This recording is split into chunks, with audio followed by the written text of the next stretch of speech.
আসসালামু আলাইকুম, সবাই কেমন আছেন? আশা করি আমি ভালো আছেন। আমি একজন নতুন ইউটিউবার, আপনাদের মাঝে যোগ হলাম। সবাই ভালোবাসা পাওয়ার আশা রাখলাম। আমি আজকে সর্বপ্রথম বানাবো তালের পিঠা।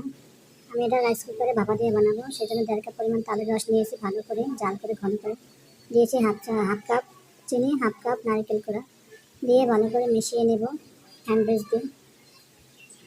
আমার মেশানো হয়ে গেছে। এরপর দিয়ে দেবো 1.5 কাপ পরিমাণ চালের গুঁড়ো। পাটায় বেটে নিয়ে এলে ভালো হয়, এটা কলের গুঁড়া তাই ভালো অতটা লাগে না।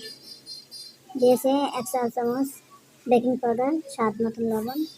এবার সবগুলো আমি মিক্সড করে নেবো। আমার তালের রসটা ভালোটা ফেটানো হয়েছে না, এই জন্য দিয়ে দিলাম হাফ কাপ পরিমাণ দুধ, এতে স্বাদটাও ভালো আসবে। ভালো করে আমি মিশিয়ে ঘন একটা ডো করে নেব। বেশি পাতলাও হবে না, বেশি ঘন হবে না। পুরো দুধটা দিয়ে দিলাম।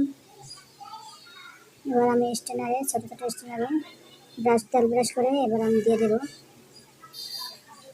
ডোগুলো দিয়ে ভাপা দিয়ে নেব। আপনাদের কাছে অনুরোধ, আমার ভিডিওটা পুরো দেখবেন, কারণ আমি নতুন বুঝি না। যদি কোনো ভুল ত্রুটি হয় কোথাও, ক্ষমা দৃষ্টিতে দেখবেন। আর যারা সিনিয়র আছেন তারা আমার সাজেশন দেবেন। এবার আমি পানি ভাপে দিয়ে দেব। বেশি সময় লাগে না, 10-12 মিনিট হলেই হয়। তা প্রথম ভাপে দিচ্ছি তো সেজন্য একটু লেগে আসছে, উঠাইলে ঠান্ডা হলে ঠিক হয়ে যায়। অনেক সুন্দর হয়েছে খেতে, আপনারা ট্রাই করবেন। আজকে এই পর্যন্ত, আল্লাহ হাফেজ, সবাই ভালো থাকবেন। আসসালামু আলাইকুম।